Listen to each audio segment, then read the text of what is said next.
sejam bem-vindos a mais um Rivotalks, abertura diferente. Abertura diferente, porque se você tá aqui, você já sabe quem é o nosso convidado de hoje, o artista plástico Mena. E aí a gente resolveu fazer essa abertura, né, Cecília? Porque o mais legal é que a gente grava todos os nossos programas aqui do Rivo Estúdio aqui na Escola de Música Intermezzo, que tem uma obra do Mena. Exatamente. Vira aqui, Arthur. Olha aqui, mostra aqui. Essa aqui são as vírgulas da vida, um dos clássicos do Mena, que brotou de um erro dele com a latinha de tinta, e aí isso começou a se espalhar e ganhar cidade de São Paulo quase que inteira, de todas as formas. E tem uma lógica nas cores, né, Cecília? Sempre tem. Ele escolhe qual vai ser o caminho em cada lugar que ele entra. A gente vai falar disso e muito mais com o autor da obra, Gabriel Dias de Menezes. Seja bem-vindo. Gratidão. Bem-vindo, estar aqui com Mena. vocês. Vamos fazer viu? o quê? Rodar a vinheta? Roda a vinheta e vamos começar essa conversa. Lá dentro.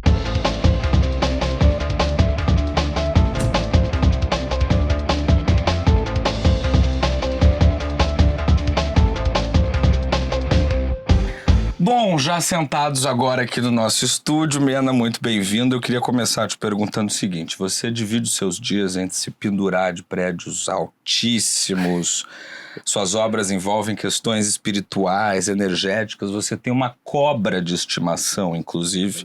E você gosta de viver Olha perigosamente? Como que é? A tua vibe é essa? É isso, adrenalina. Não é essa. Nossa, pra mim, pintar num prédio é menos arriscado muitas vezes do que pintar na rua, exposto, Entendi. sabe? Lá eu fico no meu mundo, Na 23 de tranquilo. maio e tal. É, às vezes, né, os ônibus passando super perto da calçada, né, encontro todos os tipos de pessoas possíveis, né? E ali em cima do prédio eu tô muito tranquilo, eu não tô em perigo. Eu tô preso, sabe? Eu tô usando um cinto de segurança, uma linha de vida. Mas eu não rola faço... adrenalina, né? Ah, rola quando eu fico muito tempo longe, Tá. sem pintar, e aí o primeiro momento, assim, dá aquela palpitaçãozinha, Friozinho na barriga. mas aí já, ai, que delícia que eu tô aqui de novo, sabe? É muito bom, eu amo. Ô, Mena, esse negócio com a arte vem desde pequenininho, né? Que sua mãe te levava, assim, para fazer oficina de argila, oficina de pintura. Você tinha esse contato com a arte mesmo desde criança? Sim, minha mãe incentivou bastante, desde criança. Eu acredito que toda criança é artista, né? Em algum momento, Verdade. quando a gente vai adultizando, a gente vai se afastando um pouco dessa pureza, dessa essência, dessa necessidade de manifestação, acredito eu. E a arte me trouxe um reencontro com a minha criança, que foi muito lindo. E eu sou muito grato à minha mãe por todas as sementes que ela plantou lá atrás, que depois, na minha escolha profissional, isso veio à tona de novo. E hoje é parte da minha vida, né? Então faz o seguinte, Claro. já responde essa pergunta aqui, ó. O que a minha figura materna inspirou você na sua trajetória? A dona Cacá mandou te perguntar. Que maravilha!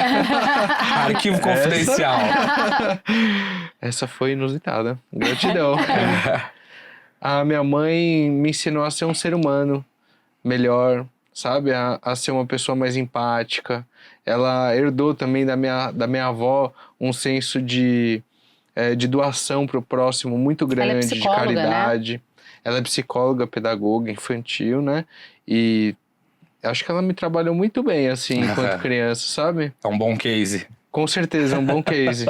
Assim. E todo esse lado dela te inspirou, então, né? A olhar pro outro, é isso? Porque ela te pergunta qual é a inspiração materna. Sim, o olhar para o outro e também essa parte artística que não podemos desconsiderar, Claro. né? Sim. Que foi extremamente importante para me tornar quem eu sou hoje. Porque dizem que é muito engraçado, né? Quando a gente está na educação infantil, a gente é estimulado a pintar, a desenhar, e aí chega uma hora no ciclo escolar que isso para totalmente. Uhum. E eu já vi muita gente que estuda o assunto dizer que todo mundo, como você disse, é um artista em potencial, mas a gente para de treinar, Isso. né? Você parou de treinar o desenho em algum momento da sua vida? De alguma forma sempre esteve lá, sabe? Uhum. Teve momentos que eu fiz menos. Uhum. Mas aí outros lados da arte também foram trazidos assim para minha vida, como a música na minha adolescência, que foi um momento que eu afastei um pouco dos desenhos, da pintura, né? E aí a música veio muito forte. Aí eu formei uma banda na época de adolescência, tinha um moicano assim de 19 Qual era o estilo centímetros. Era um Punk, punk aparentemente. rock, assim, mas levinho. Entendi. E aí você mergulhou nessa seara da música e eu sei que você usa muito a música pra fazer suas... Tipo, você precisa da música pra quando você tá criando, né? Ah, eu amo muito. Tem dias que eu pinto em silêncio também. Consegue? Sim, quando eu tô no meu mundo em silêncio, na madrugada, assim, adoro pintar em silêncio. Mas com filho pequeno é Quando mais o difícil, mundo né? fica em silêncio. É, pois é, mas com filho pequeno é um pouco mais complicado. Hoje é bem raro, assim. É. Pintar na madrugada é raro. Né? Já chega às 10 da noite, já tá o olho pregando, Aqui assim. todo mundo vesgo em casa, né? Pois é. E aí, esse menino que teve esse incentivo, tal, pega e vai brotar no Exército. Oficial de Engenharia do Exército, né? Que Isso. você passa a adolescência ali e aí você vai pro Exército, que você fala que é um caminho diferente para quem olha para um menino que é artista, tal, não sei o quê, que curte isso tudo, mas só que é o lugar onde você aprende sobre disciplina. Uhum. É isso mesmo? Se não fosse essa passagem, você acha que seria diferente, Mena? Olha, a gente não pode romantizar o Exército. Não pode, porque o negócio realmente é Extremo. extremo, exato. É a disciplina no extremo, é no medo, sabe? Mas sim, aprendi a disciplina desse jeito. E hoje transformo esse olhar de medo para um olhar de integração com o meu ser, sabe? Além de artista, sou um TDAH. Então essa parte da disciplina é um pouco Somos 6 aqui, desafiadora. então. Somos 6 aqui conversando, maravilha. Então é um pouco desafiador, vocês me entendem bem, Aham. sabe? Colocar as prioridades para serem executadas antes daquilo que a gente verdadeiramente quer. E hoje a disciplina também entra nos treinos, né? Eu tenho treinado diariamente, isso mudou completamente a minha vida, a minha disposição para o mundo, assim, minha saúde, me sinto muito mais preparado, inclusive para fazer a arte. E foi de uma necessidade. Eu subi um dia no prédio com uma lata de tinta, aquilo me cansou tanto. Mas tanto, eu falei, não é possível. Aí eu fui entrar no balancinho lá em cima do prédio e sabe quando dá uma travada na virilha, assim? Falei, nossa, tô sem força. Uhum. Não, é que uma hora a idade vai, por mais que você tenha só 34 anos de idade, né? Mas assim, tem uma hora que a idade começa a pesar de fato, né? Tem que treinar. E aí foi, assim, tá sendo de lei, sabe? Mente são, corpo são. E o Exército, ele me ensinou muito sobre meus limites, sabe? A transcender esses limites que eu imaginava que existiam. Uhum. Só que eu posso muito mais do que aquilo. Não Tanto é deixar que- ser dominado pela mente, né? Deixar ela... E o que você estava procurando no Exército, Mena? O que um artista estava procurando no Exército? Eu sei que você ainda não era artista profissional naquela época, Mas mas... a semente estava lá, né? Sim, a realização de um sonho. De verdade, desde pequeno, sempre gostei de me meter no meio do mato com os cachorros, de montar minha própria barraca, de fazer meu acampamento, fogueira. Isso com 8 anos de idade. Aham. Isso é um pouco incomum entre as crianças da cidade, né? Ainda mais uma criança nascida nos anos 90, né? Exato. Eu andava de camuflado pra cima e pra baixo quando criança. Uhum. Era uma coisa muito interessante, assim. E quando chegou na hora de me alistar, minha mãe ficou maluca, assim. Ela chorava dia e noite, noite e dia. E meu pai super me motivando, né? E quando eu fui me alistar, eu fui liberado por excesso de contingente. Eu também. Não é possível. Eu não admito isso. Não admito. E aí todo mundo ficou em choque, né? Que tava do meu lado. Eu falei, eu quero servir, eu sou voluntário, eu tenho energia, eu tenho saúde, eu tô apto pra fazer isso. Tira outra pessoa que não quer, pô, pelo amor de Deus. E aí eu consegui. Meio no grito naquele dia ali, Claro. causei, Gente. que também não era uma coisa normal, né? Nem um Alguém pouco. causar dentro de um quartel. Porque quer ir pro E Exército. por que é ir? Geralmente as pessoas causam pra sair, né? Exato. Inventam todo tipo de doença. E eu aproveitei. Chegou um dia lá que eu falei, meu Deus, esse dia acho que eu vou pedir arrego, eu vou morrer aqui, né? Mas não morri, deu tudo certo. É porque você tinha essa vontade de... Olha o que você falou como imagem de alguém do Exército. Desbravar a natureza, tá no meio do mato. Só que você, como um menino da cidade, você canalizou isso na forma do Exército, né? Que depois você foi encontrar com o xamanismo, com a espiritualidade. Isso. É muito louco, porque a sua associação foi a associação de menino cosmopolita. Uhum. E não de um menino necessariamente que tinha esse contato com a natureza. Você poderia ter pensado em outra coisa, né? Sim. Até ser Mas olha, escoteiro, né? É isso. Que é quase a mesma coisa, mas um pouco mais leve. Mentira, né? Piada. E olha que coisa, que interessante, né? Depois, quando eu fui ao encontro do xamanismo, eu conheci um xamã siberiano. Eu fui até a Sibéria, Uau. fiquei 15 dias lá com ele, né? E muito do que ele ensinava das práticas eram práticas que eu tinha aprendido no exército. Jura? Ele dizia, né, que ele formava guerreiros da luz. E eu vesti essa camisa, essa carcaça do guerreiro da luz, assim, e por isso que eu saí desbravando tudo, pintando tudo, Isso em que com a ano, minha Mena? intenção maior, assim, sabe? Aham. Quando que você foi pra Sibéria? Início de 2019, Ah, tá. ou fim de 18, por Tá. ali. Nossa, e como foi essa experiência, 15 dias na Sibéria? Olha, foi diferente. Foi diferente. Eram pessoas do mundo todo, muito 90% mais mulheres do que homens, e aí chegou um momento que separou os homens das mulheres, e no primeiro momento, na verdade. Uhum. Então foi um retiro de homens, eram 10 homens do mundo todo. Caramba. Foi muito legal. O frio. Muito frio, e teve em pleno verão. Mas a mas tem isso. Sibéria, A Sibéria é né? eternamente Mas era frio. pleno verão, era mais frio do que o nosso inverno daqui, né? E quem te conheceu na época do exército provavelmente sabe, provavelmente olha e fala assim, olha onde é que esse cara foi parar. E eu acho que é mais ou menos o caso desse aqui, ó. E aí, Mena, meu amigo, irmão, querido. Eu sei que há 15 anos atrás, na época que a gente se conheceu no exército, você não fazia ideia que estaria onde está hoje, que seria artista, que seria o Mena. E a minha pergunta para você é, como é que vai ser, como você imagina o Mena do futuro? Daqui a 15 anos, o que esse artista, o que esse cara já vai ter feito, já vai ter vivido? Conta pra mim. Olha, Felipe já tá curioso aqui pra saber. que maravilhoso.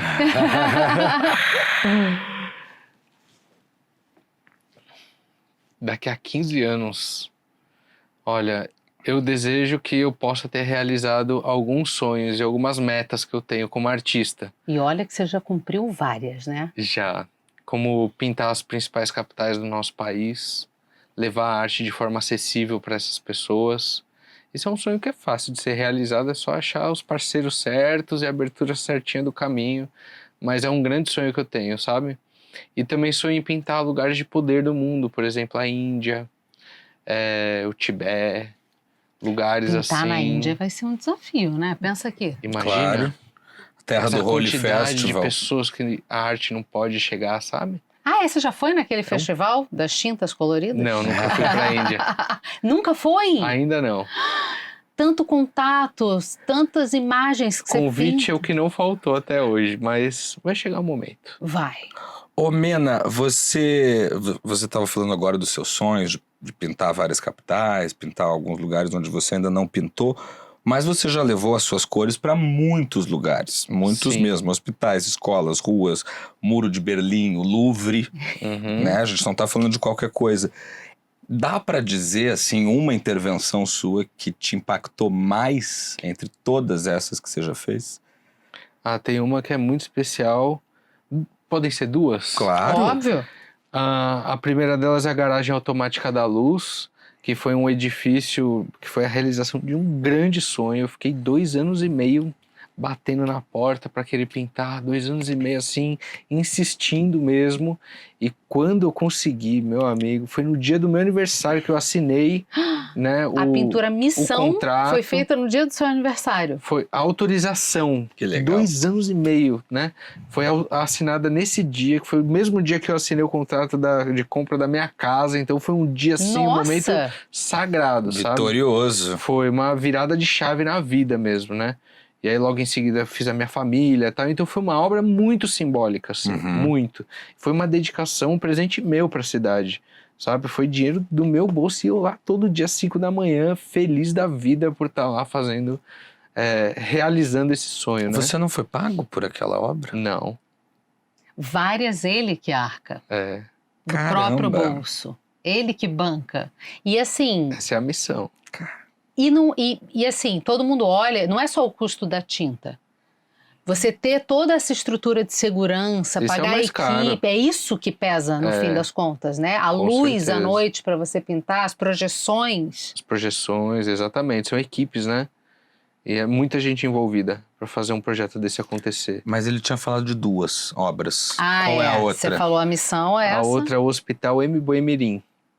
Em plena pandemia, assim, tava lockdown mesmo, todo mundo em casa, recolhido. Eu montei um ateliê, eu fui pro interior com a minha família, montei um ateliê lá, numa casinha de boneca, que antigamente era onde eu brincava. Uhum. Reativei isso, que tava há muitos anos fechado, assim.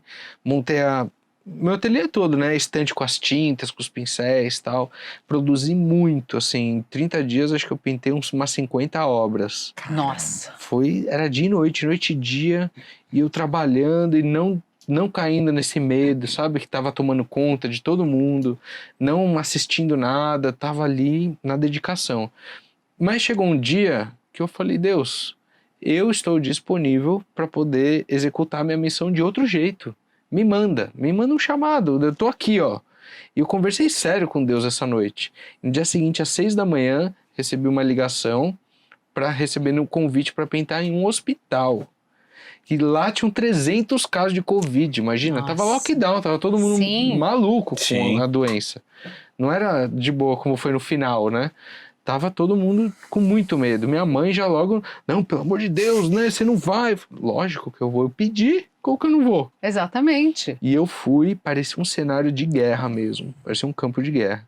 Porque nesse hospital, M-Boy, houve um projeto por algumas empresas, a Gerdau, a Ambev, o Albert Einstein, eles se uniram e fizeram um projeto com a Brasil ao Cubo, eles fizeram 100 leitos em 30 dias. Foi o recorde mundial, assim, foi uma coisa muito absurda. E o vídeo é lindo, assim, as carretas trazendo o hospital desmontado, assim, Imagina, sabe? operação de E guerra. eu né? vi aquilo ali acontecendo, nascendo, né, enquanto eu pintava. Foi inesquecível, assim. E o alívio para os médicos, para quem estava ali, ver aquela enxurrada de cor, deve ter sido... O final do ano passado eu fui lá para repaginar a obra, né? Que ela já estava bem deteriorada, que é uma parede que bate muito sol e tal. E aí os médicos começaram a descer e as enfermeiras e começaram a me trazer os relatos deles. Dizendo que lá dentro, se aquele dia eu vi lá fora que estava um caos, eles Sim. não... Você não imagina como estava lá dentro. Tava todo mundo morrendo de medo, de morrer, medo de perder as famílias e tal.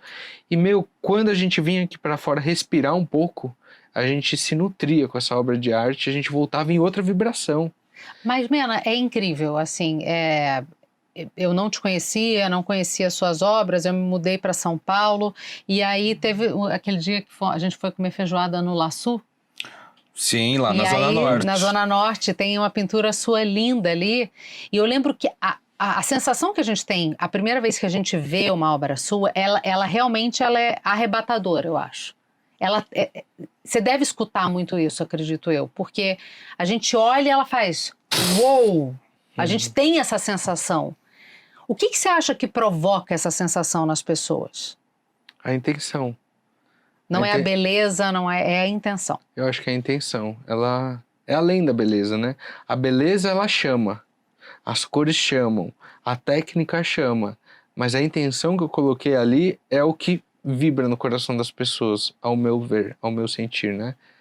E o que você coloca de intenção nas suas obras? Que as pessoas se reconectem com a unidade que nós somos, que essa obra traga paz, alegria num dia triste para alguma pessoa, ou em qualquer momento, né? Que traga esse senso de que nós somos uma comunidade, que a gente não pode viver um contra o outro, a gente tem que viver um a favor do outro.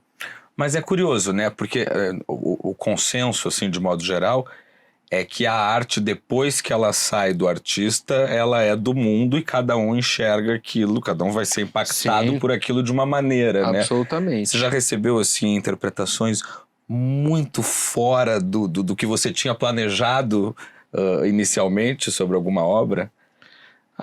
Já. Inclusive negativas, né? Porque posso Porque imaginar. é o olhar das pessoas, Claro. né? Mas eu vejo que, na verdade, é o medo que a pessoa tem dentro de si. O mais feliz é que a arte tocou, entendeu? Uhum. Mesmo que dê uma cutucadinha em algo que para ela é dolorido e ela transbordou isso de alguma forma também negativa, não tem problema.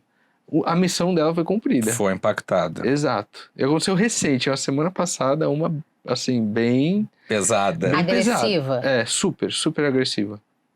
Mas é com a sua parte de Espiritualidade. e tal, É. deve ser óbvio, né? Sim. Claro. Sim. É tipo, quem que você acha de botar esse símbolo no meio da cidade? Eu fiz uma pincelada só, uma resumida Claro, no que claro. rolou. Eu fiz uma obra, um quadro de Maria, e eu quis retratar ela grávida de Jesus. E eu quis retratar ela negra, porque é assim que eu a vejo. Tá. É assim, né? É vindo daquele lugar que eles vieram. Para Claro. mim, Jesus não é branco de olho azul, muito Uhum. pelo contrário.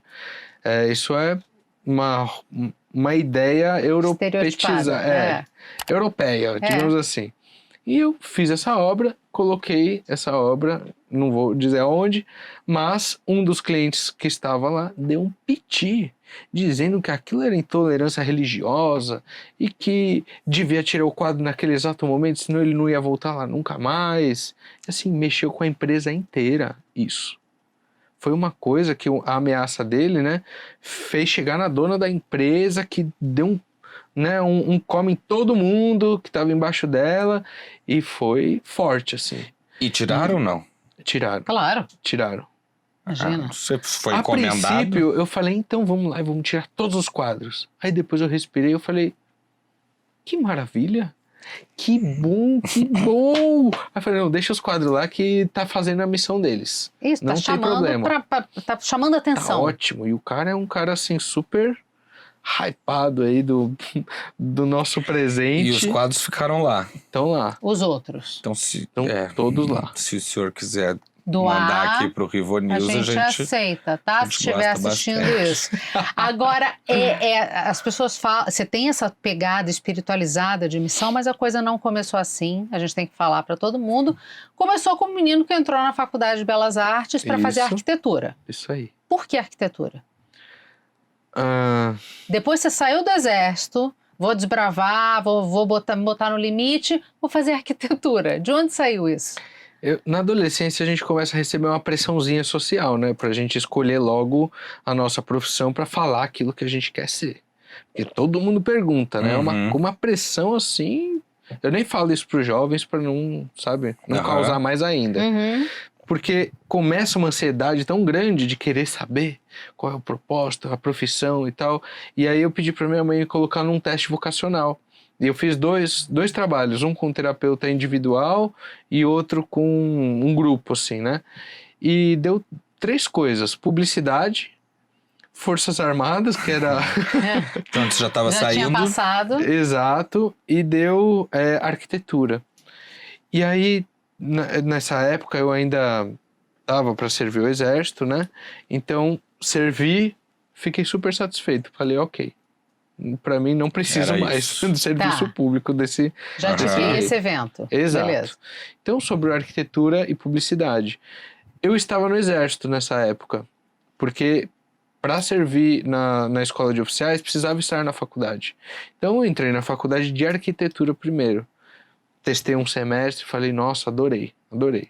Aí fechei, porque era uma faculdade um pouco mais cara, não estava conseguindo ir, porque tinha muita demanda no exército, de campos, acampamentos, tal. Eu perdia Tá. muita aula, eu provavelmente ia bombar de falta.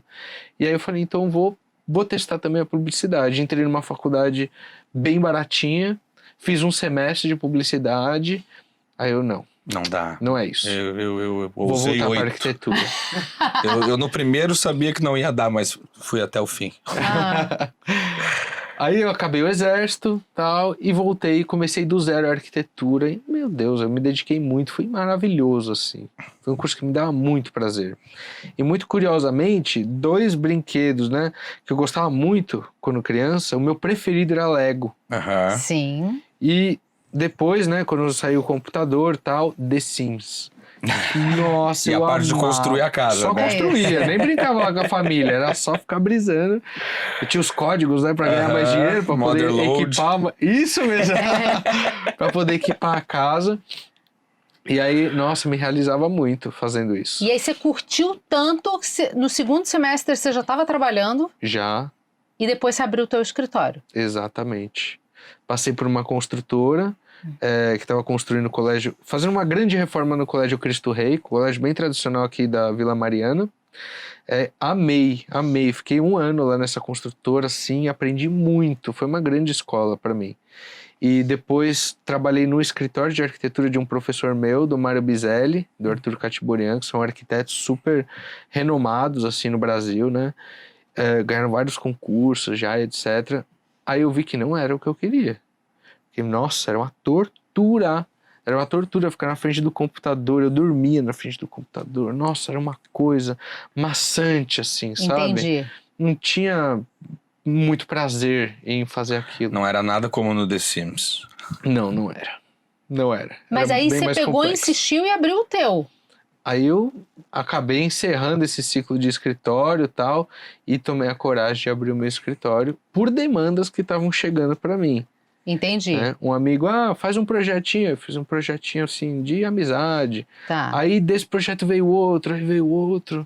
Depois que eu abri o escritório, executei 20 projetos de arquitetura. Nossa. Chegou a fazer 20 projetos. Construí casa, inclusive, lá em Riviera, casa de praia, sem Que estar legal. formado. Que legal. Quer dizer, super legal. Assim, é a prova do teu talento para aquilo, porque a pessoa confiava em você e falava, cara, cria isso aqui para mim, mesmo sem você estar formado. Exato. E você colou com a melhor menina da sala, que era a Roberta, né? Isso mesmo. Você falou, pô, vem aqui, chega aqui comigo e vamos abrir esse escritório junto, né? Perfeito. E a Roberta tem uma pergunta Não pra você. acredito. Oi, Gá, vim te perguntar uma curiosidade minha. Me lembro que quando a gente fazia os nossos projetos de arquitetura juntos, você sempre de uma forma muito natural e leve, você conseguia trazer a arte para dentro deles, né? Então, eu gostaria de saber se hoje isso funciona de alguma forma inversa no seu trabalho, se você consegue levar a arquitetura para esses grandes projetos que você faz, e como que a arquitetura ainda faz parte da sua vida. Um beijo, meu amigo. Que fofo. Saudade da Hobbs. Fofinha. Uma grande parceira de trabalho ela. Muito querida. Primeiro, eu sempre amei criar, né? Então, criar projetos para mim também era algo extremamente artístico, valioso, prazeroso. E hoje eu vejo que a arquitetura ela faz muito parte das obras. Desde a pintura de um quadro até a pintura de um prédio, principalmente, né? Quando envolve um pouco mais de construção civil, assim. Então, para eu fazer o que eu faço, com a agilidade que eu faço, porque de nada adianta ser um pintor e todos os dias que for pintar alguma coisa, você parar na frente da obra e cruzar o braço. E agora? E agora, né? O que eu vou pintar? Nunca fiz isso. Nunca. Porque vocês têm que arrumar primeiro especialmente quando é prédio, mural, vocês têm que fazer uma arrumação daquilo ali tudo, né? Sim. Antes de começar a pintura, efetivamente, né? Exato. Então, e essa ordem é muito parecida com a pintura de quadro. Porque para pintar um quadro, primeiro eu pinto o fundo, depois eu aplico a primeira camada, a segunda camada. E é uma construção até chegar no resultado final que eu imaginei. Sim. E isso na minha cabeça já está muito bem elaborado, sabe? Porque inclusive antes de pintar, eu já tenho vários esboços do que eu vou pintar. Então, assim, às vezes, quando eu menos espero, veio uma ideia, meu Deus. Eu anoto, quando eu chego no meu ateliê, boto lá na parede. Nem pinto na hora. Sim. Quando é muito forte, eu tenho que pintar na hora. Quando é muito forte, assim, eu paro o que eu tô fazendo, vou lá e materializo. Mas quando não tem tanta prioridade, aí eu vou lá e anoto. Quando tem um tempinho, eu vou lá e faço. Mas já tá aqui, entendeu? Ela já existe, Materializada. só que ela não saiu pra fora de mim ainda, sabe? E a mesma coisa é um prédio. E o edifício Garagem Automática da Luz, que eu comentei que pra mim é assim, o meu xodó máximo, quando eu fui pintá-lo, ele estava muito deteriorado. Para você ter ideia, saiu 2 caçambas só de sujeira da parede, entendeu? Teve que lavar, bater uma VAP assim no prédio todo. Eu tive que comprar uma rede de proteção para instalar no prédio. E fica lá guardada hoje. Ele que o pagou negócio também. É gigante. Exato. Que doideira. Como missão mesmo, para botar aquilo ali. E limpei o prédio por dentro também. Jura? Não foi só por fora. Saiu mais 2 caçambas de entulho lá de dentro. Você repaginou de fato todo aquele edifício. A ideia é elevar a energia dos lugares. E se a gente pensar, arquitetura e urbanismo, não é à toa que a faculdade é sobre isso, né? As coisas têm que se conversar. Exato. Não é só uma penca de concreto ali, né? Exatamente. E uma coisa que eu gosto muito também, que eu herdei da arquitetura, é a luminotécnica, que era uma das minhas matérias preferidas, porque eu sei o quanta diferença faz um projeto de iluminação legal para o ambiente, sabe? A iluminação é tudo, né? Com É certeza. tudo. E eu levo isso para arte. Então, muitas vezes, quando eu vou instalar um quadro na casa de um cliente, ou quando eu pinto alguma coisa, já tem uma visão, sabe? Olha, aí eu sugiro, né? Se você colocar um spot assim, assado, ou um trilho, com a luz direta, né? Isso vai valorizar, vai trazer mais alegria para o seu ambiente. A escolha da ordem das cores também, né? Também. Passa por isso, né? Sim, com certeza. E aí você descobriu num determinado momento, estava já fazendo sucesso com o seu próprio escritório, que não era isso. Não era arquitetura, seu negócio. Exatamente. Descobriu a fórceps, né? Eu estava na noite escura da alma, como diz, né, no xamanismo, principalmente, na psicologia que também fala sobre isso, que eu estava passando por um momento de transformação muito grande interior, assim. E aí eu comecei a ficar literalmente depressivo. E foi no momento que eu estava com o escritório e com a arte nascendo, assim, de um jeito que eu nunca imaginei, sabe? Com muitas encomendas, com muitos convites, tal. Só que eu tinha, nesse mesmo tempo, 4 obras rolando de arquitetura. Que eu tinha que estar em cima dos pedreiros, que eu tinha que ir todo dia na obra, ver se o marceneiro fez certo, e o cliente falando na minha orelha. Aquilo começou a me dar um estresse, um nervosismo tão grande, uma pressão tão grande em cima de mim, que eu tive um burnout. Eu estava pintando na rua, e aí eu fiquei cego por 10 minutos. Apagou, assim, completamente. Meu Deus. No começo eram estrelinhas e ia sumindo, apagou. E eu fiquei desesperado nesse dia, Você não desmaiou? né? Não desmaiei. Só Eu tava perdeu a consciente, tateando tudo, sentei no chão. Eu lembro que eu tava bem Ainda numa bem que calçada tava bem no meio chão, a né? fio. Eu tava em cima da escada, aí eu fui descendo devagar. Meu Já Deus. cego. Já sem visão. Que loucura. E eu tava sozinho esse dia, não tinha ninguém comigo. Foi bem forte. Desesperador. Foi. Aí eu procurei um psiquiatra, né? Aí ele me pediu vários exames, etc. Eu fiz. E aí numa volta de consulta ele falou, olha, você teve um burnout, você teve uma crise de estresse muito grande e tal. Vê aí o que tá acontecendo na sua vida, né? E ele era um médico bem sensível, assim. E aí eu expliquei pra ele, né, que eu tava com muita demanda e tal. Ele falou, então, amigão, a escolha é sua. E aí eu me vi diante de uma bifurcação, sabe? Esse dia eu saí desapontado, porque eu saí inclusive com um Rivotril, uma receita de Rivotril embaixo do braço. Eu olhava aquilo e não acreditava. Falei, não, será que eu vou partir para esse lugar aqui? Ou será que eu vou tentar outra coisa, né? E aí no caminho de casa, olha que coisa, eu tava aqui na Paulista, e aí eu vi um elevadorzinho descendo de um prédio todo colorido, e era o Cobra. No elevador. Descendo. Aí eu encostei o carro, né? Ele tinha acabado de descer do balancinho. Aí eu cumprimentei ele e tal. A gente bateu um papo. Na verdade, eu nem lembro sobre o que a gente falou, tá? Mas aquilo foi um significado tão grande pra mim. Pô, uma Eu tava mensagem, né? diante do maior artista brasileiro, muralista, né? E eu tava começando na carreira. Era muito comecinho. E eu saí de lá tão inspirado que eu fui pro meu ateliê esse dia, pintei 4 quadros. Falei, é isso que eu quero da minha vida. Rasguei a receita, nunca tomei. E nessa mesma semana eu bati um papo bem sério comigo. Eu, assim, na frente do espelho. São conversas difíceis. Dificílimas, olhando no olho, eu. Falei, e aí, meu, o que você quer da vida? E eu com medo de largar a arquitetura, de encerrar esse ciclo que tinha acabado de começar e estava sendo um sucesso, sabe? E a pressão externa, né? Como é que você comunica para os pais, para as pessoas, para sua sócia? Pra quem acreditou em mim, exato. Com uma relação super saudável que eu tenho com ela, até hoje, sabe? E é isso. Deu uns tapas na minha cara esse dia, pra eu acordar.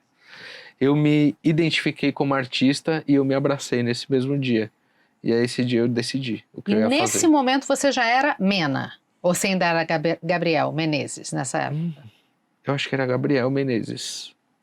Você ainda não era o artista que se conhecia como lembro? Mena? Sério? Eu não lembro, eu preciso resgatar isso na minha memória, talvez em foto. Sim. Desse dia específico, eu não lembro.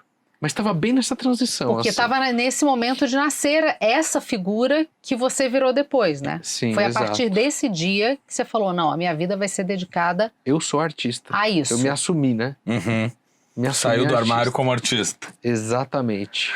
Ô, Mena, você falou agora que não quis tomar o Rivotril, né? O remédio tarja preta que o psiquiatra te indicou. Mas você já comentou em outros lugares que você foi que você teve uma experiência bastante intensa com a ayahuasca. Uhum. Explica pra gente a distinção entre essas duas coisas, porque os mais radicais podem dizer assim, que hipocrisia, ele não quis tomar o remédio, mas foi procurar uma outra droga. Claro que tem uma diferença entre uma droga sintética e uma droga natural, mas conta pra gente como foi esse processo. Eu inverteria o que você trouxe, porque pra mim o remédio é a ayahuasca e a droga é o Rivotril, Perfeito. sabe? A diferença é a dose, né? Entre a droga e o remédio. É que um é um tapa-buraco, Claro. o outro ele traz lucidez para alguns problemas que a gente evita olhar. Ou encontrar aquela poeirinha que tá embaixo do tapete que a gente não faz nem ideia que a gente jogou lá, sabe? E o que a medicina, inclusive, que é como a gente chama, né, da ayahuasca, ela revela esses mistérios que existem no nosso inconsciente e tal, trazendo isso para a superfície em forma de você olhar e você se preparado, né, abraçar isso, transmutar isso e se livrar de mais uma coisa que tá lá embaixo do tapete, Mas é sabe? um confronto difícil, né? Tem que ter muita coragem, irmão, para fazer esse processo. Muita coragem. Mas são duas coisas diferentes, sabe? Existem pessoas que estão em algum lugar que realmente elas precisam tomar o Rivotril, mas existem pessoas que talvez isso que elas estão passando, talvez possa ser um chamado espiritual, que ela tá querendo esconder de algum jeito, sabe? Não olhar para isso. Eu acredito que todo mundo tem o poder de escolha e tem um momento das coisas.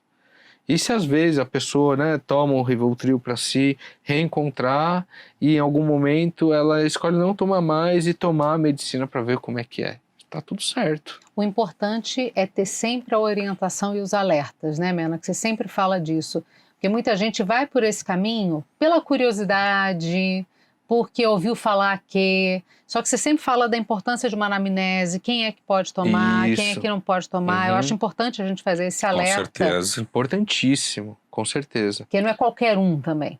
Exato. A medicina é para todos, mas nem todos são para medicina. Tá. Sabe? Caso de esquizofrenia na família, por exemplo, caso de pessoas que estão em depressão profunda, tomando medicamentos, isso, em hipótese alguma, pode acontecer, sabe? Porque pode dar ruim. Claro. E já deu várias vezes. Claro. Né? Mas, para todas as outras pessoas que não se encaixam nessas circunstâncias, eu acho que é receber um chamado no coração. Não um chamado do ego, assim, eu quero ver como é que é, para ver se eu vou ficar doidão, igual quando eu tomei um LSD, igual eu tomei uma bala, que não é isso. Engraçado. Você vai sair desapontado, porque o negócio é muito... Isso é a diferença, na verdade, do alucinógeno e do enteógeno. O alucinógeno é quando você toma alguma coisa, enfim, recreativo, para você se explorar também. Eu acho super válido, tudo certo. Agora, o enteógeno é sempre com fundo espiritual. É dentro de um ritual, de um lugar preparado, de um lugar sagrado mesmo, que pode te acolher, para você poder se abrir, porque é o que acontece. Se abre igual uma flor, e você consegue ver coisas dentro de si que, assim, é muito difícil encontrar de outro jeito. Eu tenho um amigo que já tomou algumas vezes e ele descreve, eu sempre tive muita curiosidade, assim, explica pra mim o que você sente, como é que é. E ele sempre diz que é muito difícil explicar a sensação, mas que se ele tivesse que dar, assim, um formato pra ela, é um encontro com você mesmo, mas sem nenhum resquício de ego.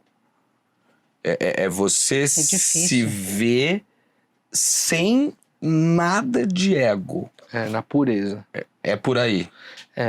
O nada de ego eu acho muito difícil chegar nessa porcentagem 100%, Tá. assim. Mas sim, o ego, ele silencia muito. E qual foi a experiência mais intensa que você teve nesse processo? Já tive algumas. Teve uma que mudou completamente a minha vida, mas eu prefiro não expor nesse momento. Mas uma delas foi consagrando no Acre, né? Eu passei também 10 dias numa comunidade indígena, Xauandaua, e eu fiz parte do feitio da medicina, né? A raiz. O cipó O cipó. e a Isso. folha, né? O cipó, o jagube e a folha chacrona. E é um ritual que durou 7 dias, 24 horas por dia. Nossa. É um processo, assim... Para obter o chá. Exato. São várias graduações, né? E aí, quanto mais dias, mais graduada ela fica. Mais mel, assim, mais viscosa ela fica e o efeito dela é maior também. Mas, assim, é ritual atrás de ritual, no meio da floresta, é uma coisa, assim, maravilhosa. Isso pra mim foi muito especial fazer parte, porque para quem vai lá e só vira o copinho, é muito simples, né? Mas de onde veio isso? Como é feito isso? Com qual intenção é feita essa medicina, né? Quem são os guardiões dessa sabedoria ancestral? E lá foi muito especial, porque a minha ida para lá, eu ofereci uma oficina de arte para os artistas, para os indígenas, né? Que são muito artistas, inclusive. Sim, Eles têm fazem arte na pele, essa né? pureza, né? Essa essência, assim, da arte muito grande, muito latente, né? E a minha ida para lá foi muito fantástica. Nós conseguimos reunir 8 etnias. Uau! 8 nos rituais. E aquilo foi assim, meu Deus, foi uma revelação espiritual maior que eu já tive, sabe? Pareciam pessoas que estavam emitindo sons, cantos tão antigos da terra, que era uma coisa assim, muito emocionante. A vibração deve ser intensa. Foi uma conexão com a terra, Pachamama, Gaia, esse ser, né, que nos acolhe com tanto amor e carinho, que dá tudo que a gente precisa para sobreviver, né? A gente esquece tanto que existe esse ser total pulsante, né? Se a gente for ver, nossas células têm vida, nós temos vida. Agora, o nosso planeta inteiro é um organismo. Os rios são as veias, né? O vento é o ar que entra nos pulmões dela. As árvores são ventrículos, né? No meio desse pulmão gigantesco. E quando a gente ganha consciência disso, é que a gente transcende essa consciência da unidade que eu quero transmitir através da arte. Que é o que você sempre fala, né? Da frase que todo mundo atribui ali na criação, né? Que a gente vai ser a cópia daquilo que é Deus. É a vida, né? A gente realmente... Imagem e semelhança. É exatamente. Né? A gente é imagem e semelhança da Terra. Exatamente. Se a gente pega a nossa digital, é exatamente igual à casca da árvore. Se a gente... É isso, é o micro e o macro. Né? Tá tudo aqui na gente, bem reproduzido, né? Exatamente. E uma grande simbologia que contextualiza isso é a flor da vida, que é um elemento que eu uso muito nas artes, né? Porque quando ele se apresentou para mim e eu fui entender e descobrir o real significado dessa geometria sagrada... Você falou que você viu 8 vezes numa semana só, né? Foi, de diferentes formas, assim, ela se apresentou. Caramba, você sabe bem das coisas, né?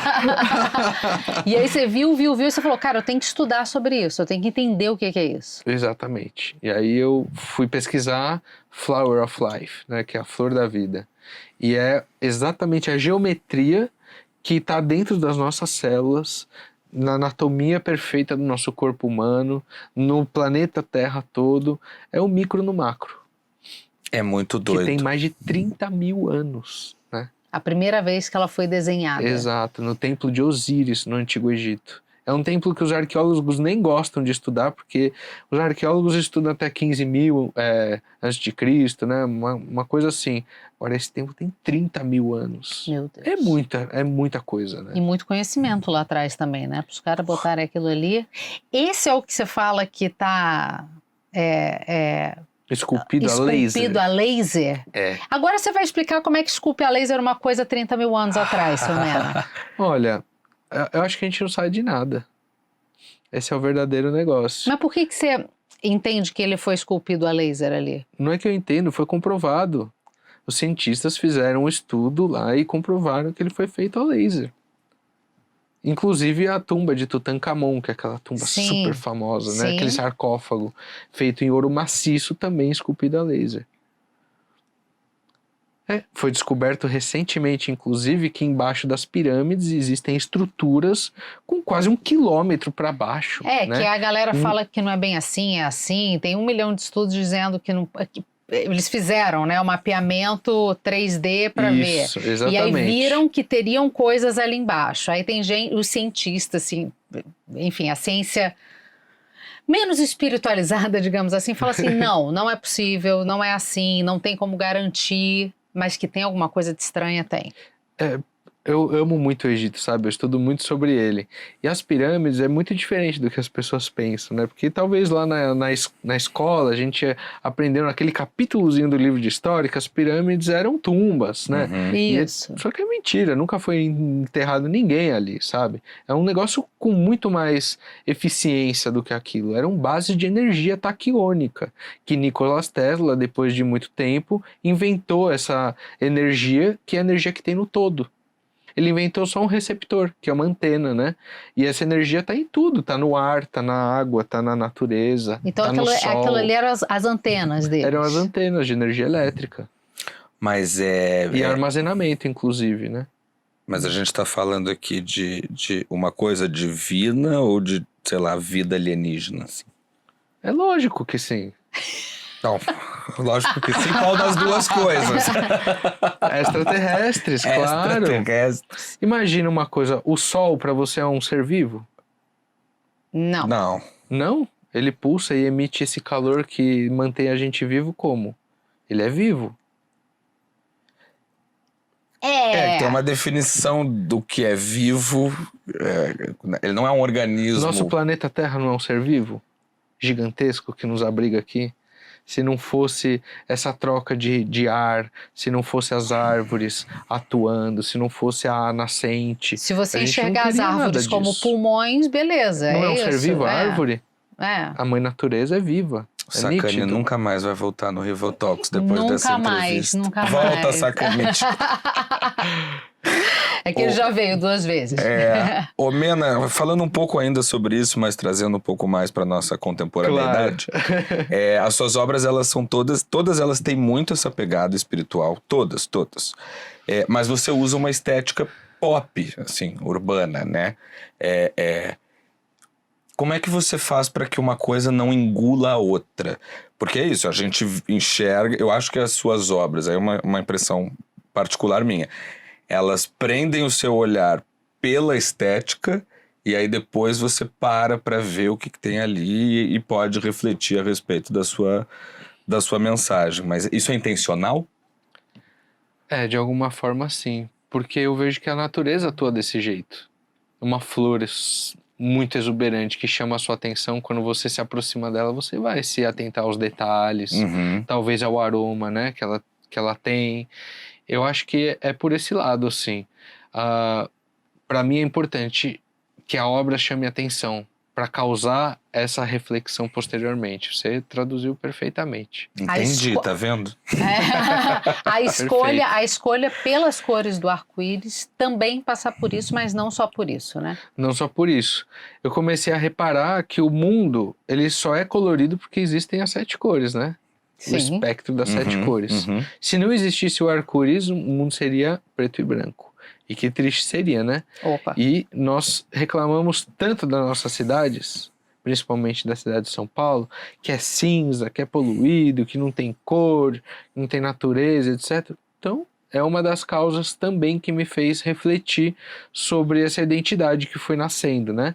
E uma outra coisa foi quando eu comecei a estudar de verdade sobre a espiritualidade e encontrar várias vertentes diferentes que também representam e utilizam o arco-íris para transmitir conhecimentos sagrados, como a Umbanda, como o hinduísmo, como o xamanismo, como a Cabala, no judaísmo. Existem, assim, milhares, né, delas espalhadas pelo mundo. O Feng Shui, que é chinês. Agora, quando o João Dória era prefeito, teve aquela polêmica do programa, era São Paulo Cidade Linda. E aí a prefeitura apagou os desenhos da 23 de maio, colocou um jardim vertical e você foi na contramão da maioria dos seus colegas do meio artístico e falou assim, olha, eu acho que a arte de rua, ela pode ser temporária e ainda bem que ele trocou por um jardim. Ele não pintou de preto ou de cinza. Isso te gerou Dor de cabeça? dor de cabeça? Não, de forma alguma. E é uma visão minha, se a pessoa não concordar, tá tudo certo também. Mas Sim. não me gerou, não. Porque eu acho que todo mundo, no fundo, reconhece, né? Que a maior obra de todas, que é o grande artista, é a natureza. Uhum. Né? A pessoa que não reconhece isso, ela não percebeu ainda, né? Claro, mas não te Ou ela é bem incomoda. egoísta de achar que a arte dela é melhor pra- que a arte de Deus. E é isso, e é eterna, né? Mas isso não te incomoda? Saber que eventualmente alguém pode comprar um prédio que você pintou inteiro e botar inteiro Abaixo. preto. Já aconteceu, já. O primeiro que eu pintei na frente do Mackenzie. Que é o Rolou Miguel. É isso mesmo, que é a criança, o Miguel. Rolou um ciúminho quando eu pintei o edifício K1 e o dono do prédio resolveu apagar. Ele achou que a arte aí podia ser só dele. O K1 é o do Laçô. Isso mesmo. É do Laçu. Que doido, porque Que não é o eram Miguel, iguais. Não eram iguais. Mas o personagem Miguel soprando, né? Fazendo aquela troca ali, né? Eram cores diferentes, eu coloquei o arquétipo da borboleta, mas eu usei a mesma criança, que Sim. a minha ideia era que ele pudesse, inclusive, estar em vários lugares diferentes. Claro. Né? É. Eu pintei um nos Estados Unidos, dele também. E Exatamente. tá tudo certo, apagou. Fiquei triste na primeira semana, depois pintei outro. Aham. Acontece, né? O que importa é a imagem tá aí, né? E a mensagem ficou para quem viu também, né? Exatamente. Agora, a Garagem da Luz, por exemplo, que eu já falei dela algumas vezes, olha quanto carinho, né, que eu tenho por esse Aham. edifício.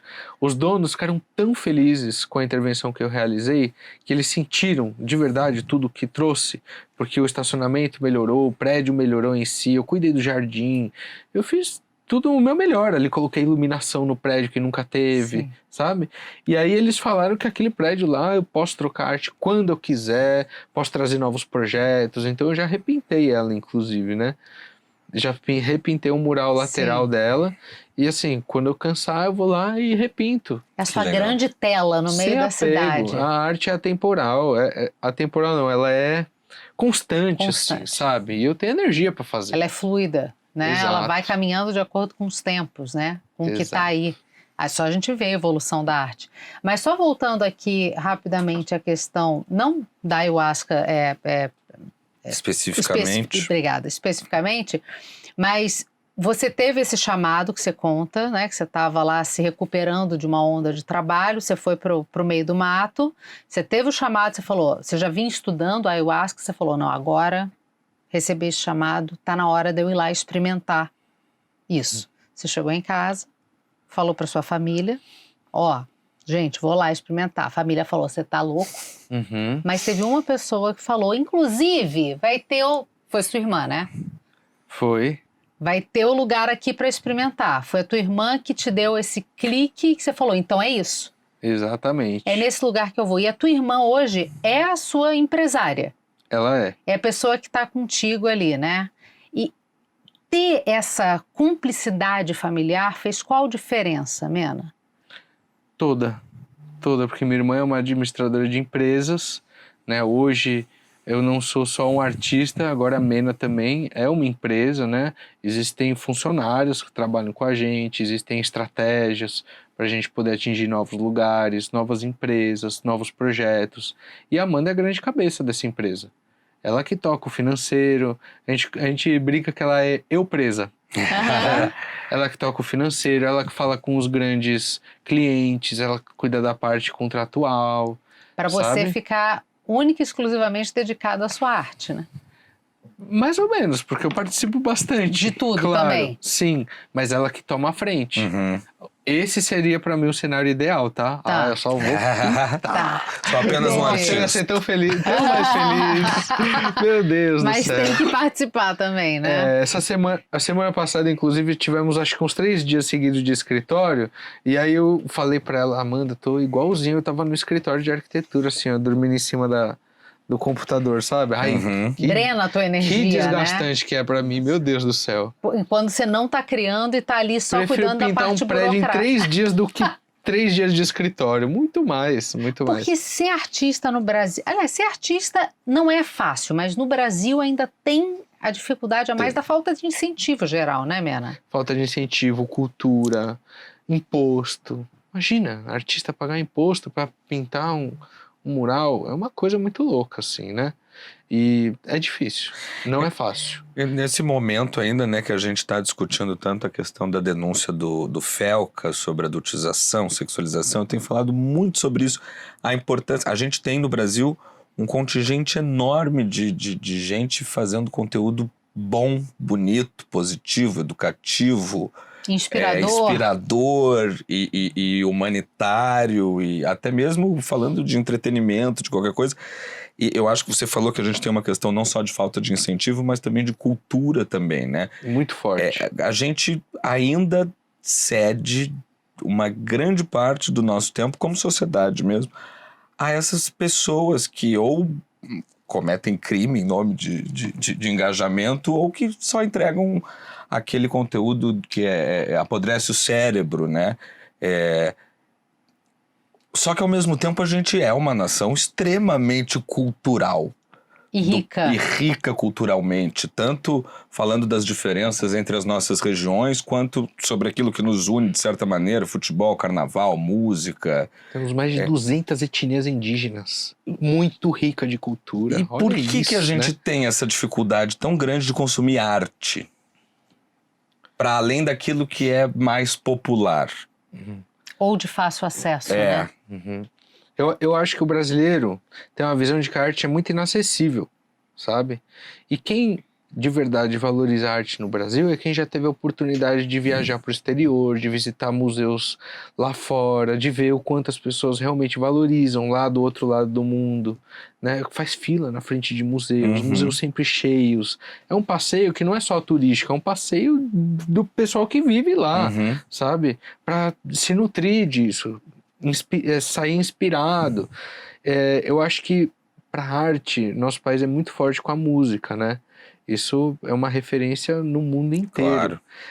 Acho que em todos os aspectos, na verdade, porque de verdade mesmo, o coração igual tem um brasileiro não existe. E o artista é coração. Sabe, essa sensibilidade, o brasileiro se destaca artisticamente em qualquer lugar do mundo. Isso é muito notável. É muito palpável pra gente. E o artista, quando vem pra cá, sente também isso, né? Especialmente o pessoal de música. Vem pra cá, eles piram com a nossa plateia, por exemplo. Exato. Isso. Exato. É um calor, assim, diferenciado. Não só por ser sul-americano, mas por ser brasileiro Total. mesmo, sabe? Sim, sim. Eu acho que isso não tem comparação em nenhum lugar. A gente lugar. sabe se relacionar com a arte como ninguém, mas ainda assim ela é meio que distante. Que paradoxo, né? Porque completamente. É isso, é um tipo de arte. A gente não tem tanta intimidade, por exemplo, com a pintura. Nosso Abapuru está lá em Buenos Aires. Por um argentino que valorizou mais a arte brasileira do que o empresariado brasileiro, pelo menos, né? Em vez de botar aqui, né? Mas que tem uma visão muito legal. É Santini? Acho que Esqueci o nome. O bilionário argentino que comprou a Abapuru, mas que fez questão de criar todo um museu para que não fosse uma coisa que ele tivesse na sala dele. Olha que legal. É isso, o Malba vem daí, né? Essa é a intenção. É um dos maiores colecionadores de arte do mundo, mas que tem a premissa de que o que ele compra não é dele. Ele compra para preservar e para mostrar para as pessoas, né? Tem muita gente que não acredita nisso, mas é o que é, porque o Malba tá lá e não, a Tarsila do Amaral Abapuru não tá na sala da estância dele, tá ali no museu, né? A gente, para além dessa questão cultural e mais popular que a gente estava falando, a gente não tem uma elite, e aí financeira mesmo, que aposte tanto na arte no Brasil, né? A gente tem poucos exemplos, assim. Que eu conheço, sim. Ou que tenha chegado até você para fazer isso, né? É uma bolha que eu pretendo ainda furar. Porque é muito incrível, Mena, porque tuas obras de arte, é o que você falou, elas estão muito acessíveis. Elas estão estampadas por São Paulo inteira, né? Você começa na Zona Norte, você vem de lá de dentro para fora, né? Da tua origem para cá, estampando a tua arte para todo canto. Então, assim... E ela está dentro de apartamentos, ela está em quadros, ela está em escritórios, em trabalhos, inclusive, para empresas, como você fez para Vivo com a Samsung. Mas quando ele vai pintar o prédio no centro, ele tem que pagar. Não vem um banqueiro bilionário e diz, beleza, quer pintar aquele prédio? Então toma aqui para você... Pra gente espalhar Mas um pouco disso. Mas é que tá o negócio, tá acessível, as pessoas sabem. Uhum. Tá Ela só não acessível tem porque ele interesse. tinha dinheiro para pagar, né? É isso. Exato. Falta só um interesse. A minha pergunta é, por quê? Eu também me questiono muito sobre isso. Eu sei que hoje existem várias leis de incentivo, mas também são muito burocráticas de encontrar a pessoa certa para ajudar a escrever um projeto, que é um universo que eu ainda não tive muito contato, sabe? Uhum, uhum. Existem empresas também, né, que hoje podem favorecer isso, e nós buscamos sempre novos parceiros, e já realizamos várias intervenções grandes como essa. Já pintei 44 prédios, e vários deles foram, inclusive, patrocinados, bancados por empresas. Não que eu tenha recebido alguma coisa Sim. ainda, Mas pelo pelo menos o custo da intervenção foi realizado, sabe? Existem clientes também, né? Por exemplo, os shoppings que eu já pintei, né? Que de alguma forma isso viabiliza, né? Claro, Para poder claro. fazer continuar fazendo intervenção em outros lugares. Óbvio, te abre Agora, portas. A gente, voltando só um pouquinho, que a gente estava falando sobre essa acessibilidade, né, da arte e da cultura no nosso país, eu vejo que a gente não reconhece essa potência que existe aqui dentro, porque a gente não reconhece a potência de quem esteve aqui antes de nós. E isso é um problema sistêmico que existe no nosso país. Não é uma pessoa, não é o presidente ir lá e reconhecer, não, é a maioria da população. Entende? Entendi. Quando a maioria da população reconhecer, honrar, reverenciar os povos nativos que estavam aqui antes de nós, muita coisa vai mudar. Eu acredito que a nossa política vai mudar, vai sair desse lugar tão isolado que se encontra, sabe? Tão inacessível, assim como a visão artística. Mas você sobre a acha que vida. tem uma chance real disso acontecer? Eu acho De que haver um sim. reconhecimento geral sobre essa ancestralidade brasileira? Porque, isso hoje está muito longe de ser verdade, né? Sim. E a gente está falando, porque é isso, né? Olha como é a cabeça da pessoa. Você estava falando de ancestralidade, e até você falar povos originários, eu estava pensando na onda de migração europeia no final do século XIX ali, porque essa é a minha ancestralidade. Uhum. Mas a gente é um país formado por muita gente de muitos lugares diferentes, É o mundo, né? é o berço da planeta. humanidade. O Brasil é o berço, como já dizia Chico Xavier. Aham. Aqui tá todo mundo.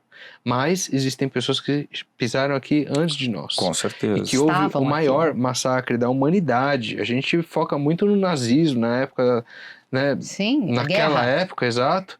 Mas antes disso, aqui, aconteceu É, muito dizimaram mais. a população praticamente do continente inteiro, né? Exatamente. Né? Aqui na América do Sul e na América do Norte também. E quando olharmos para isso, porque eles têm muito para ensinar pra gente. A gente não faz ideia. Eles sabem viver em comunidade.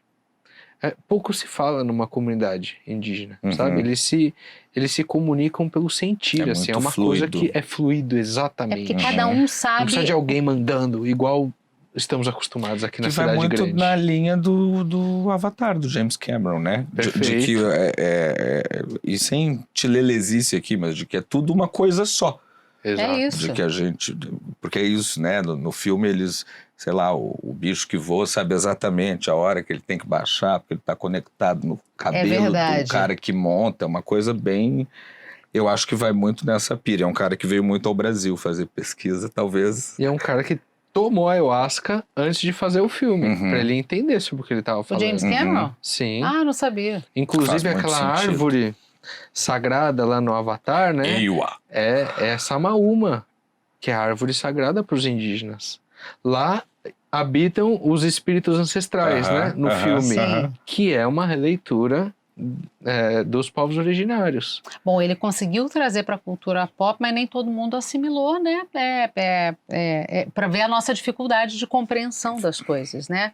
Mas voltando para a parte, infelizmente, burocrática Uhum. da arte, porque se não for a parte burocrática, parece que uma das obras que você fez, você precisou de quanto? 48 autorizações, né? Quanto? Foi isso aí. 48 autorizações. Olha a paciência da Amanda aí. Nossa senhora. Ela- Pede para fulano, aí pede para ciclano, aí pede para Beltrano, para conseguir botar uma obra No na viaduto. cidade, no viaduto.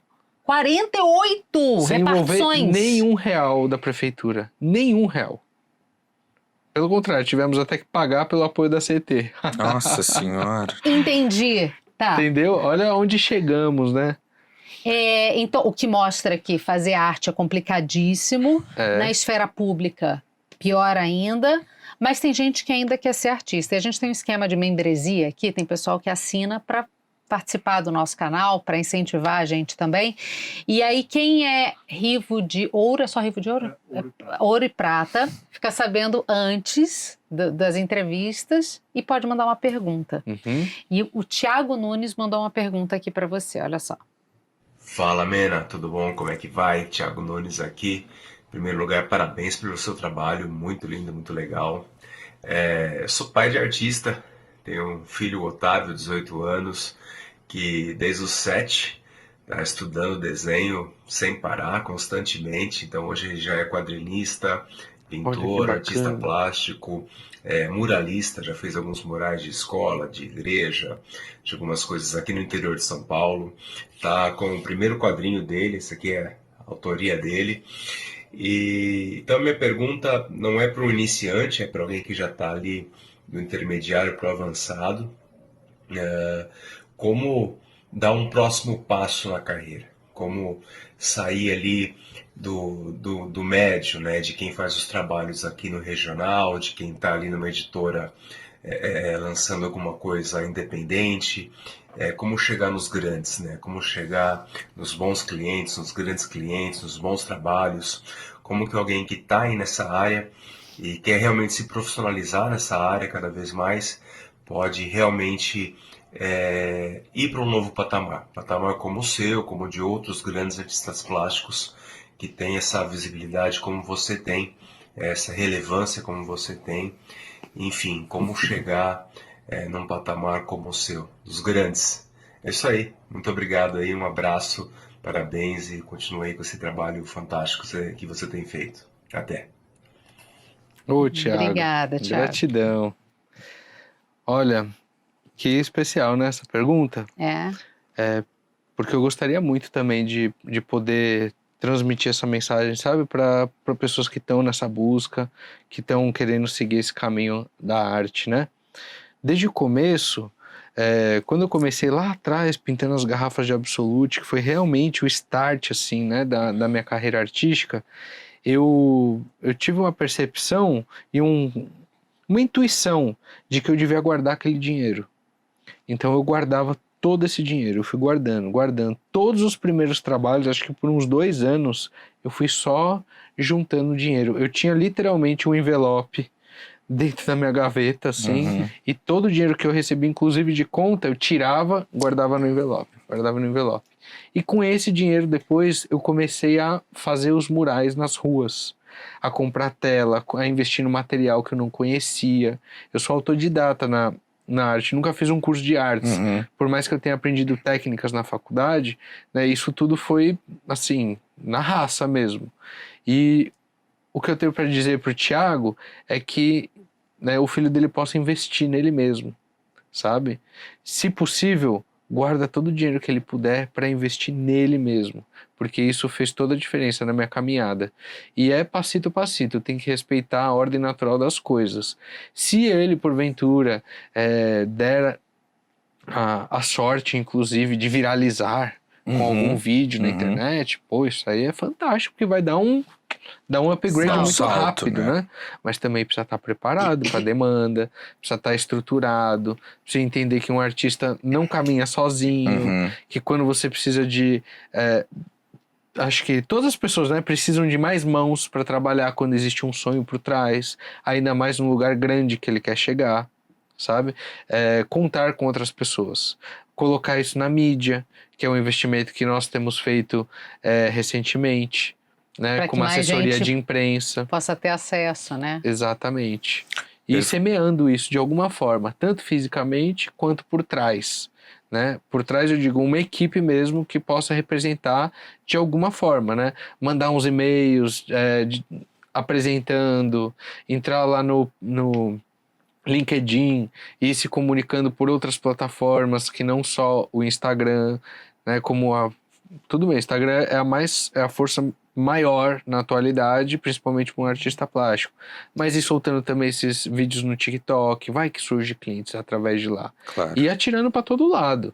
E aí vai encontrando o seu lugar dentro dessa demanda que tão grande que existe da arte, né? Mena, tudo isso que você falou agora provoca arrepios na galera mais intelectualizada do mundo artístico, né? Que condena a comercialização da arte, a romerobritização do que é ser um artista.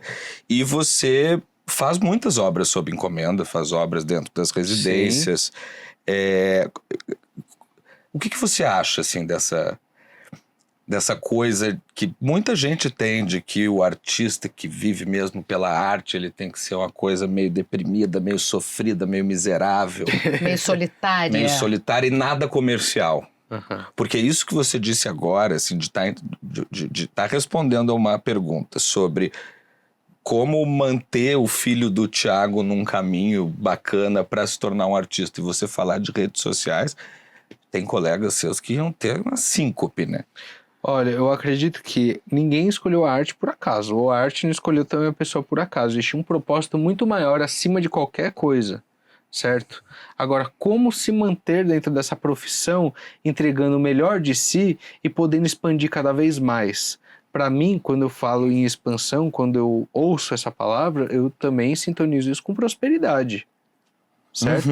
Porque... assim, eu não tenho sonhos mirabolantes de ostentação e nem nada disso, mas eu não faz quero... voto de pobreza. Exatamente, eu quero ter uma vida boa, eu quero morar numa casa, se possível, melhor do que a que eu moro hoje, eu quero dirigir um carro confortável, eu quero entregar estudo decente para as minhas filhas, porque no Brasil custa caro. Claro, o Joãozinho 30 que dizia, né, quem gosta de pobreza é intelectual, o pobre gosta de glamour, as pessoas querem ter uma vida melhor. É isso. É isso. Então essa vida miserável de artista não cabe pra mim. Eu nem penso assim sobre o olhar desses artistas, porque isso não faz parte da minha realidade, dos meus sonhos. Isso não te separa do teu propósito, esse que é o ponto, Muito pelo né? contrário, isso abre muitas portas. Óbvio. Claro. Andy Warhol, por exemplo, plantou sementes lá atrás de parceria com marcas e etc. na época que ele foi extremamente julgado. E daí? Quem tava lá com a Gucci, com a Chanel? Era ele, entendeu? Sim, sim, óbvio. E o quanto levando a arte dele para mais pessoas. Exato, E fazendo sendo as um pessoas artista mais... pensarem em arte, né? Também tem isso, né? Exato. Pensar artisticamente também passa... Não tem jeito, a gente vive num mundo que é pautado pelas trocas e pelo comércio. Aliás, troca e escambo existe desde sempre, desde o tempo sempre. dos povos originários, né? Exato. Só que a moeda, a proporção da coisa mudou tudo isso, né? A questão é, você não precisa abrir mão de expandir a sua mensagem. Eu acho que por é o conta de outra contrário, coisa. potencializa muito mais. Muito mais. Por exemplo, se eu quiser pintar um prédio, eu tiver dinheiro no meu bolso, o que eu vou fazer? Eu vou pintar o prédio. Você sabe que o Lobão... Se eu quiser pintar em outro país e eu tiver dinheiro para isso, vou levar a mensagem para lá. Se eu precisar pagar uma exposição coletiva, porque isso acontece muito, né? Recebo vários convites para participar de exposições que envolvem artistas famosos, etc. Você tem que pagar pela estrutura. Afinal, tem alguém organizando aquela exposição. Óbvio. Existem equipes por trás. E se eu não tiver dinheiro para fazer isso?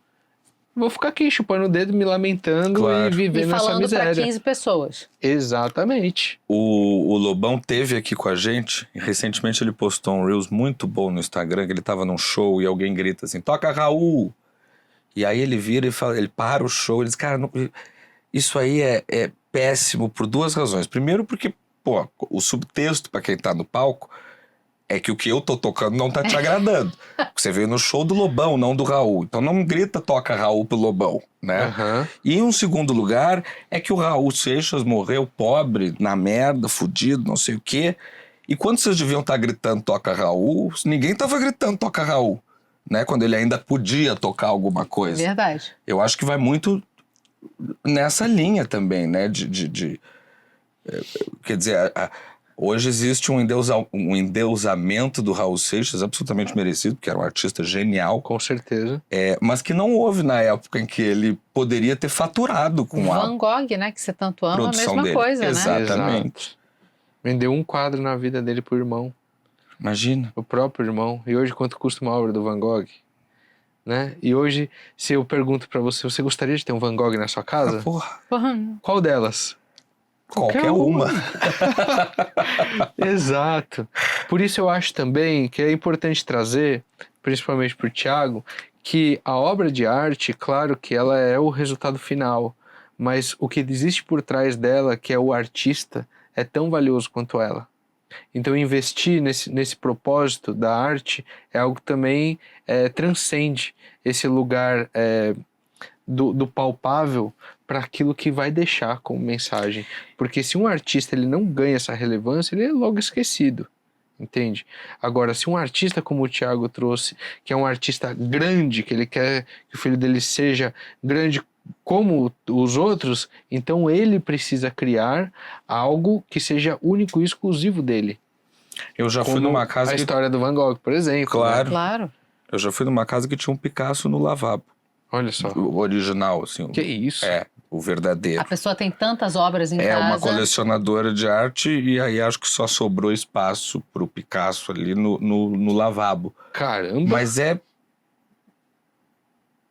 doido, né? Mas é onde todo mundo vai passar, no fim das contas. Pensa bem. É, todo mundo que vai lá. Olha, É isso. a mente das mulheres é maravilhosa. Ela já resolveu, entendeu? Eu queria Como levantar uma pode? bandeira aqui. Não, porque pode ficar, por exemplo, na sala de jantar que nem todo mundo vai ter acesso, ou num quarto que nem todo mundo vai ter acesso, mas no lavabo, até quem for fazer um serviço na casa, pode passar pelo lavabo. Pode ser É isso impactado. mesmo. É verdade, Entendeu? defensora de bilionário. Mas, Mena, me impressionou muito a velocidade com que foram as coisas depois que você realmente decide, que você fala, beleza, vou me dedicar à arte. E aí, olhando, porque aí você pega, eu sei que tudo começou num trabalho, eu lembrei muito, inclusive, eu preciso concluir uma frase, pelo menos, um pensamento meu, mas eu lembrei...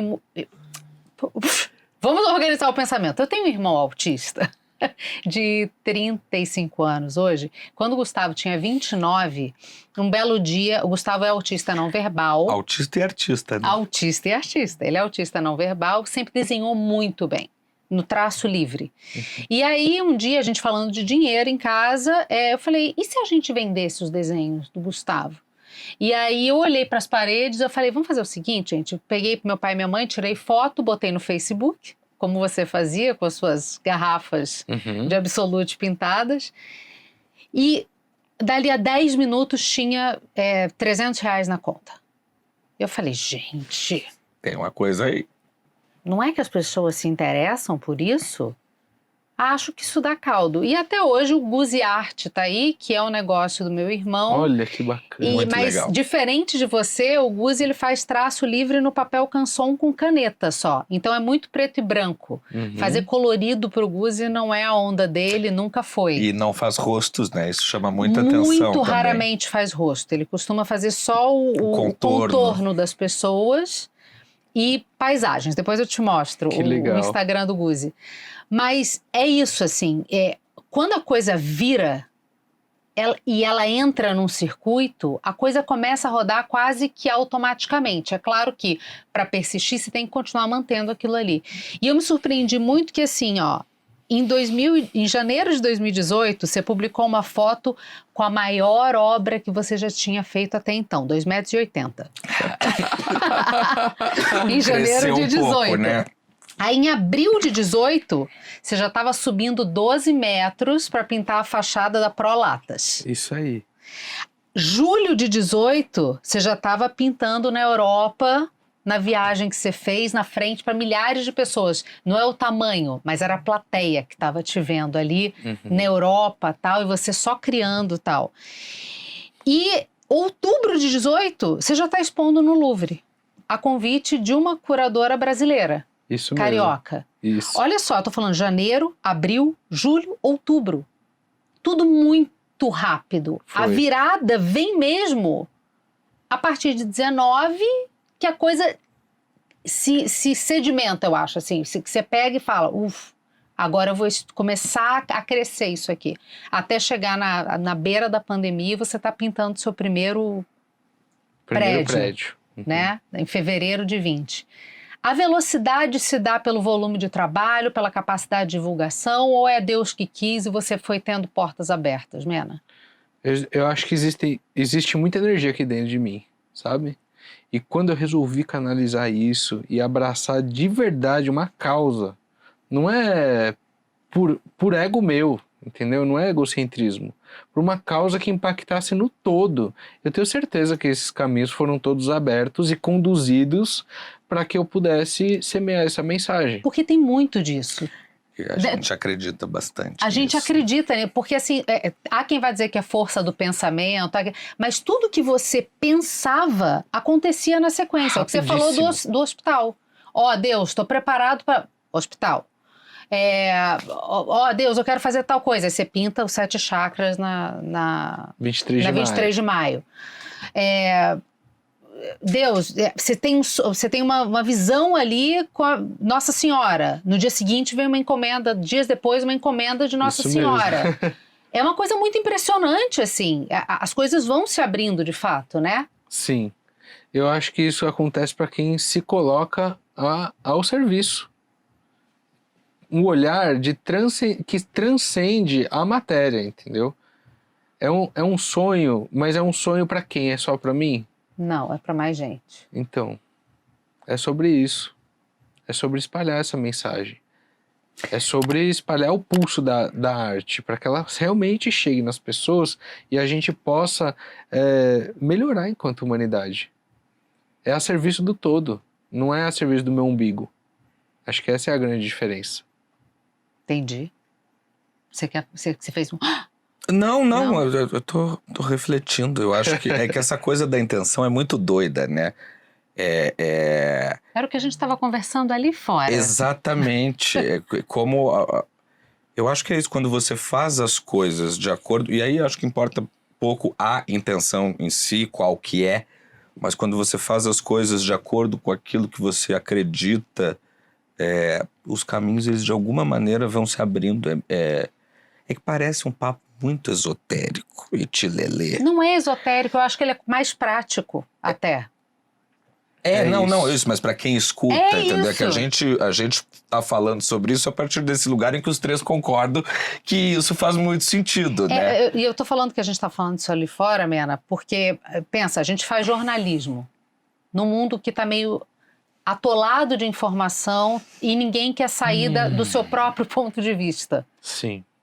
Eu adorei, eu até citei você com ele quando a gente estava conversando sobre isso, que você fez uma pintura de um elefante que é considerado um ser de muita sabedoria porque tem as orelhas maior do que a boca. Uhum, perfeito. Então tá ali ouvindo mais do que falando.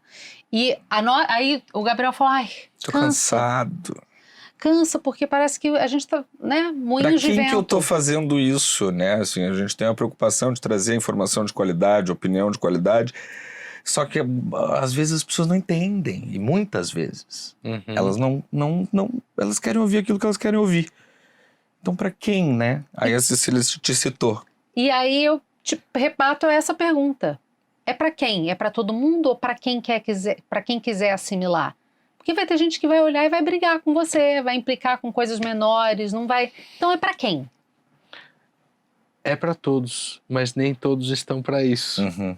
Então quem recebe a mensagem, quem tá com o coração aberto, vai sentir. Quem tá com o coração travado, só tá buscando outra coisa. Entendeu? Você não tem a pretensão de destravar esse coração. Não, porque ele tem o seu tempo de destrave natural, sabe? Pode ser nunca, pode ser nunca. Eu já recebi muitas mensagens agressivas, tal, mas eu recebo infinitamente mais mensagens maravilhosas. Assim, numa porcentagem de 0 a 100, 3%, entendeu? 3% e contra 97% é uma grande diferença, sabe? Sim. E eu não posso deixar que esses 3% ganhem a atenção e a relevância que esses 97% me causam. Mas é difícil, né, esse processo? É difícil quando cutuca em lugares, assim, que dói, entendeu? É difícil não agradar a todos. Mas é o nosso desafio como artista, isso faz parte também. Como criadores, né? Independentemente daquilo que você esteja Isso, fazendo. Exato, exatamente. Isso que eu levo a arte de uma maneira bela, de uma maneira leve para as pessoas. Se eu fosse um artista crítico, nossa senhora, aí eu, tipo, ia estar mexendo no vespeiro. Uhum. Por entendeu? exemplo, Portinari, quando pega e retrata a fome, a miséria, é Isso. uma arte muito crítica. Muito. É uma arte muito pesada, é uma arte muito densa. E feita numa época em que quem consumiria aquilo seriam os responsáveis, inclusive, por Exatamente. por aquele Era estado de total coisas, cutucar né? o vespeiro, Isso. né? Sem símbolo. Porque de uma forma ou de outra você está cutucando também. Só que pelo belo, pelo leve, pelo místico, pelo espiritual, você também cutuca, mas de uma outra Isso. forma. E não estampando aquela realidade dura, né? Tapa na cara, né? Não é um tapa na cara. Isso. É mais um sopro ali. Isso. Presta atenção. E quem tá disposto a receber esse sopro, recebe. Já que a gente falou de mensagem e falamos da CEO da sua empresa, eis a pergunta. Qual é a mensagem mais importante que você quer que as pessoas levem para a vida delas com a sua arte? Pergunta a dona Amanda. É isso, eu tava com essa pergunta na cabeça também, porque a gente tá falando o tempo todo da mensagem, e a gente não objetivou ela ainda, né? É isso. Qual que é?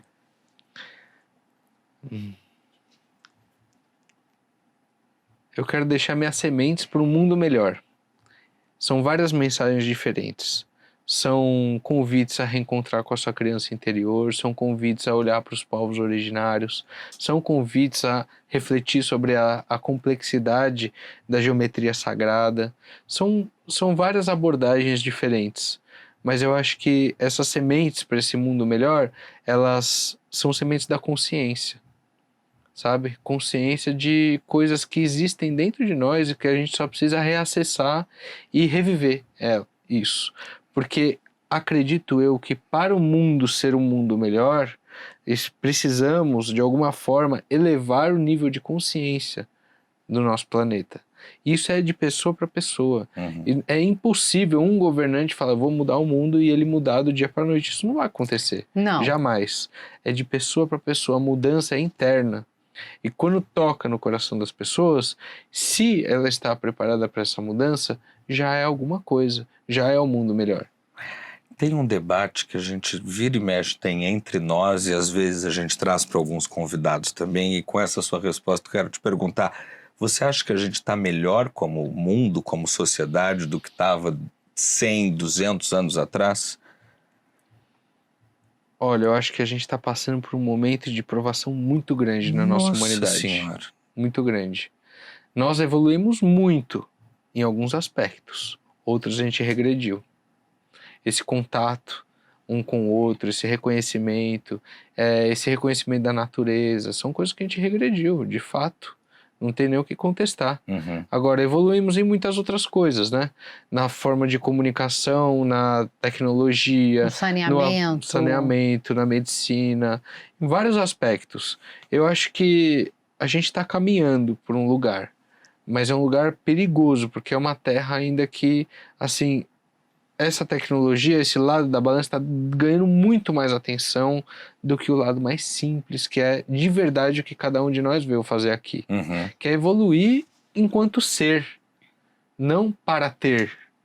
E cada vez mais esse mundo materialista tem induzido a gente a esse lugar do consumo não consciente. A gente está agora em agosto, mas em julho já o planeta Terra já estava completo desequilíbrio, esgotou a quantidade de elementos que era suficiente para o ano, para o ano inteiro, na metade do ano, ou seja, está um consumo assim extremamente descontrolado. Mas isso já está sendo debatido, eu acho que eu vejo pela minha filha, que tem 8 anos de idade, eu acho que você vai ver pelas suas filhas, mas as suas filhas vão ter esse contato a partir de você também. Mas até quem não pensa tanto nesse sentido e tem essa ligação tão forte quanto você tem, já tem uma coisa meio que de voltar e olhar as raízes e de repensar, porque é isso, assim, é como se fosse um autoajuste, é como se a natureza se ocupasse de dar uma regulada nisso no momento. Você acredita nisso? Nessa autorregulação?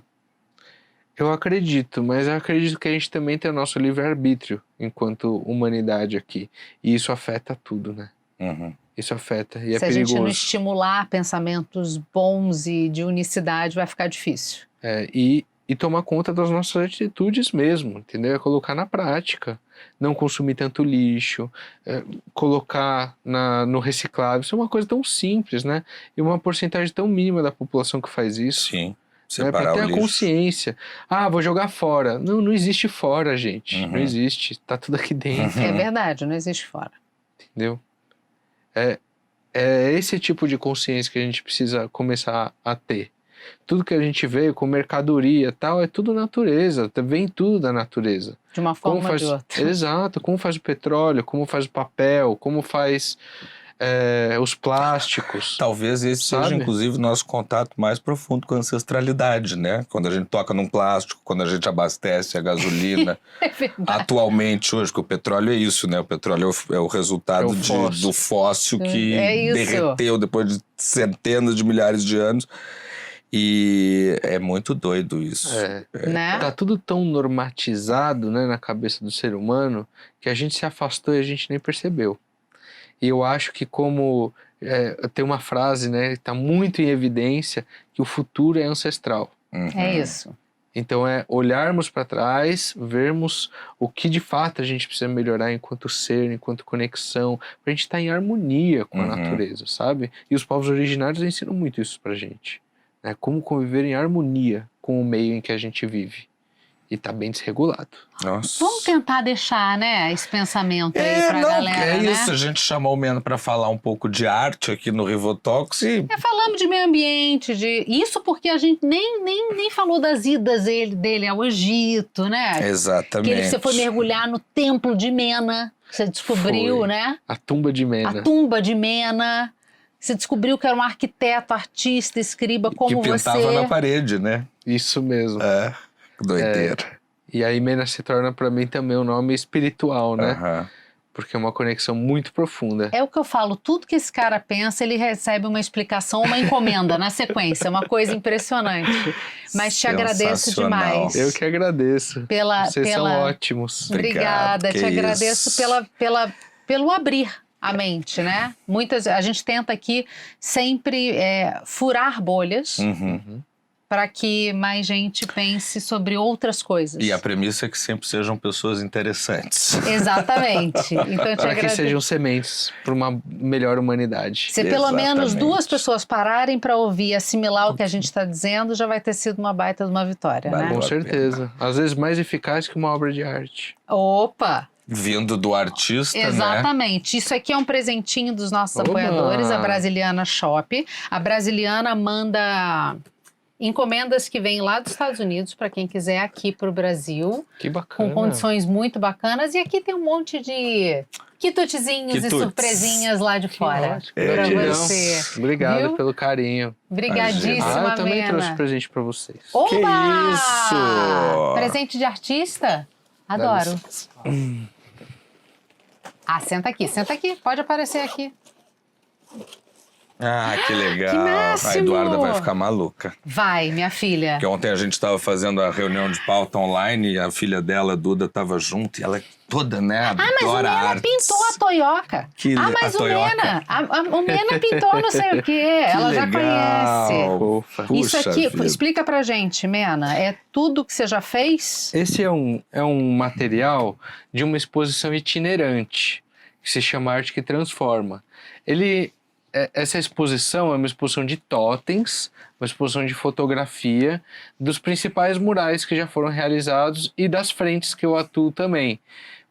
São 30 totens. Então o objetivo é levar esses prédios para lugares que, assim, ou não tem acesso a esses prédios, Sim. ou para contextualizar essa família toda junta. É uma exposição muito linda.